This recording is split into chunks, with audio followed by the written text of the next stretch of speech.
Yo, what's going on, guys? Crispy Flakes here. Welcome to Extra Crispy. For today's video, we got a video titled Derrick Rose hasn't been in this situation in almost 10 years, featuring Blake Griffin and Andre Drummond. Video by The Flight Mike. Link to his channel in the description below, guys. So yes, Derrick Rose absolutely been killing it for the Detroit Pistons. Thing is, nobody's really talking about it because same case as Blake Griffin, he plays for the Detroit Pistons, man. And it's just completely one of the most disrespected franchises really out there, man. Really all of sports, I probably would say. But it's like, yeah, I've even seen like a lot of like Derrick Rose fans getting really pissed off saying, yo, why aren't the Pistons starting him? Why aren't the Pistons playing him, 35 minutes a game? That's that same bitch-ass Tom Thibodeau mindset that got him injured like 3, 4, 5, 6, 7, 8 times in the first place. I would rather have a full 82-game season of Derrick Rose playing 26 minutes per game, averaging 23 points, as opposed to 47 games of Derrick Rose averaging 28 points, but he goes down, after so many games for the rest of the season because he played too much. I don't get it, man. Let's watch this video, see what the Flight Mike's got to say. Here we go. I'm honestly very happy that I can make a video like this because for the longest time, I feel like I've only had the opportunity to create very negative content about Derrick Rose. Yeah, people be talking about his injuries. People be talking about his injuries like crazy. Basketball player, because I want them all to really fulfill their potential, except Stanley Johnson, really become the best that they and can LaMarcus be Aldridge in the game of basketball. But Derrick Rose was dealt a very crappy hand, and we're all aware of that. We know the story. We've seen the interviews, the behind the scenes. You guys remember that clip that came out when I don't know how they did this, but they actually filmed Derrick Rose's reaction to getting traded from the Chicago Bulls to the New York Knicks. And then he goes to the New York Knicks and he does decent, but he was fine there. Disappointed because he wasn't the same Derrick Rose that was captivating us with his rim grazing dunks and crazy abilities. He wasn't the athletic beast that he used to be.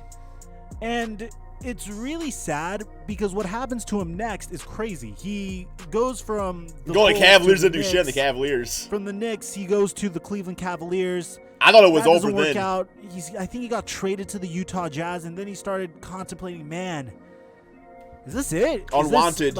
If I can't get a go. Derrick Rose right now is better than any point guard that's ever played for the Utah Jazz. I'm talking John Stockton. I'm talking Mike Conley, who's like freaking like 1 for 37 on the season, man. Like D Rose, dude's killing it, man. This guy's quickness, his elusiveness, the mid-range shot's beautiful. My God. With LeBron's squad, first of all, any point guard or any like really good player that ends up joining LeBron James as a role player, they usually like fall into the pits of hell. Like they never come back from that. I'm looking at you, Darren Williams. Literal trash can. You were already watched before, but like literal trash can. I don't expect a player to trend upwards after spending some time on LeBron's squad, because when you're a member of the James gang, you are no longer the focal point of the offense. Yeah, it's all about LeBron. That's okay. The goal is to win a championship, but it doesn't really put you in a situation to develop yourself, at least in basketball. And get that next contract. In terms of your skill set, for the most part, you stagnate and do whatever it takes to learn the schemes that are responsible for succeeding in the. See, D Rose can't play with LeBron because D Rose is LeBron. He's point guard LeBron. Like, he got the crazy athleticism, the three-point shot. Like, yeah, he can make them, but it's not like the strong part of his game like with LeBron. So it's like the ball's not in his hands.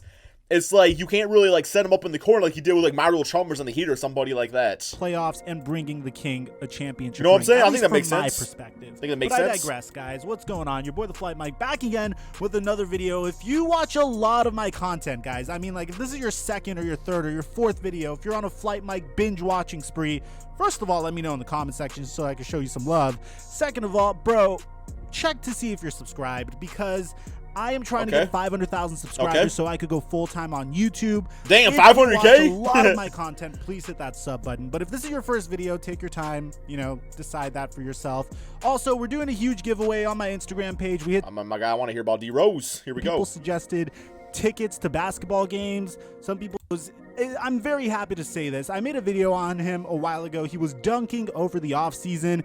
And what happens to him next is he goes to Minnesota. He hasn't really thrown down on Detroit at all. Failed stint in Cleveland, and he resurrects his career. He even said himself that Tom Thibodeau, his coach during his MVP year, has always shown love and care for Derrick Rose. And the thing except when you're playing him 67 minutes this game every, you know what I'm saying? About Derrick Rose that revived his career that a lot of people sleep on, no one really pays attention to this, isn't the fact that he just magically learned to play basketball again or magically was able to stay on the floor. It wasn't because he grew out his hair, and it wasn't because he took a secondary role. It wasn't because he ended up I do like the haircut now, though. Really closely resembled his MVP Chicago Bulls team. I mean, like, seriously, look, it's him, Jimmy Butler, Taj Gibson, Timberwolves. Luol Deng joined at some point. His old head coach was there. It wasn't because of any of that. It was because he was able to adapt to the I love Derrick Rose, man. Emotion. And I think this had a little bit to do with luck, because coming into the NBA, Derrick Rose's main flaw was his inability to shoot. He had no problem getting to the basket. He just needed to learn how to shoot. And during his MVP year, that's when he really figured it out. He was able to start hitting threes, and that's when he became unstoppable, because he was so quick and so explosive to get to the basket. But at the same time, if you left him wide open for three, then he was going to punish you. You either played him close and got burnt, or played him far and got burnt. Yeah, There's nothing to stop him.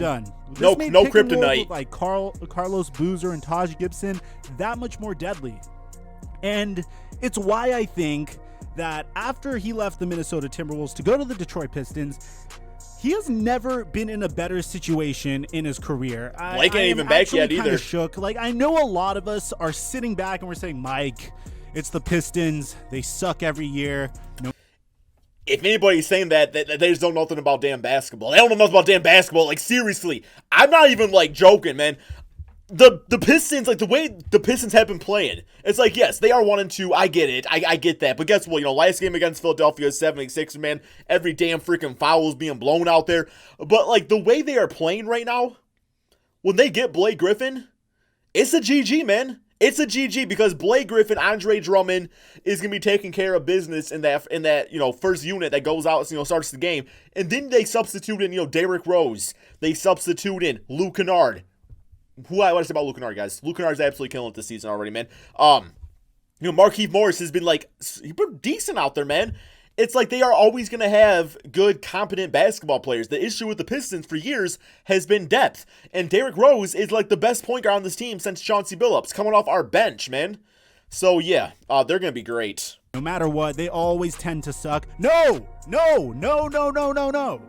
This is not the same Pistons. Thank you. They are significantly different.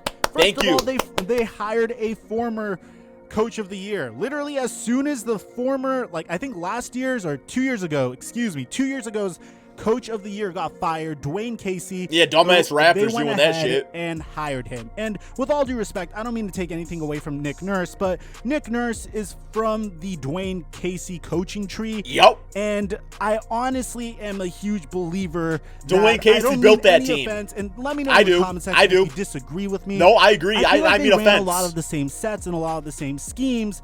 And if Dwayne Casey had a year with Kawhi Leonard, then I feel like they would have achieved the same result. And this is mainly because they're from the same coaching tree. The main difference was DeMar DeRozan was traded for Kawhi Leonard and Danny Green. I feel like they would have been able to achieve a similar result. But that's not it. Not only is his head coaching stable and reputable, a guy that consistently is able to get to the Eastern Conference Finals against LeBron James's teams is nothing to laugh at. Dwayne Casey's the real deal. But on top of that, he has a phenomenal supporting cast.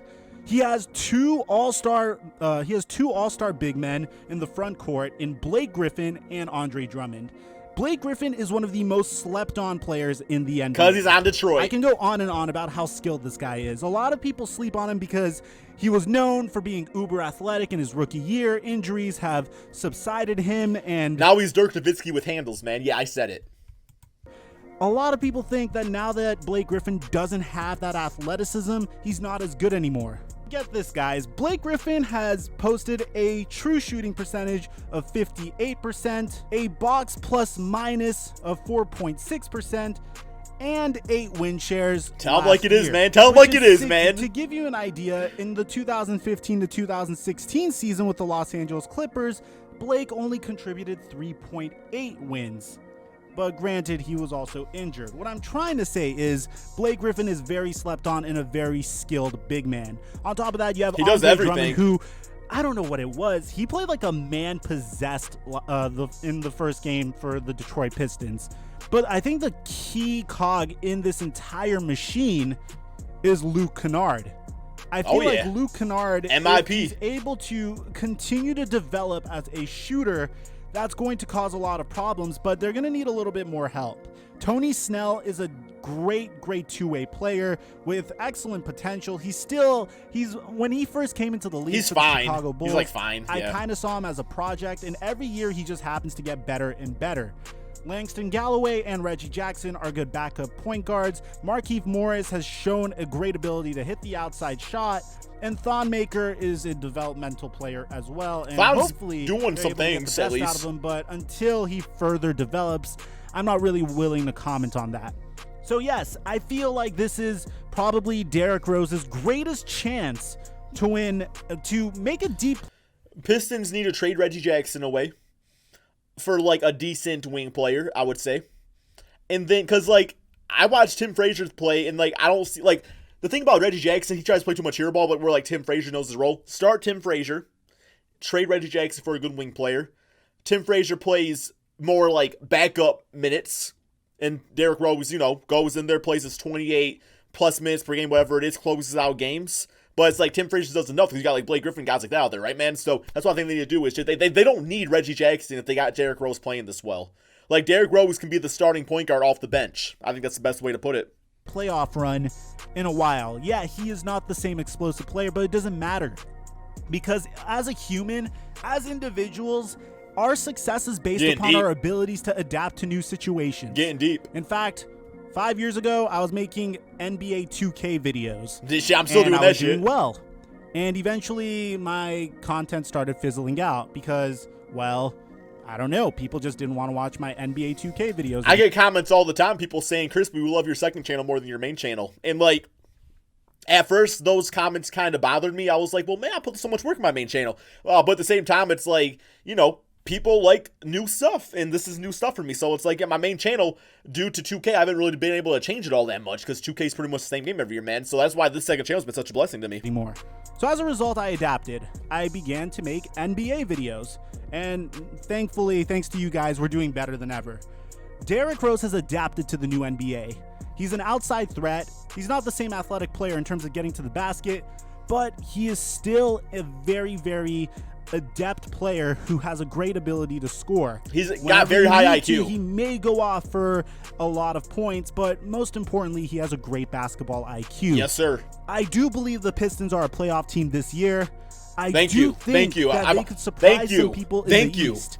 They're not my favorite to win the Eastern Conference Finals.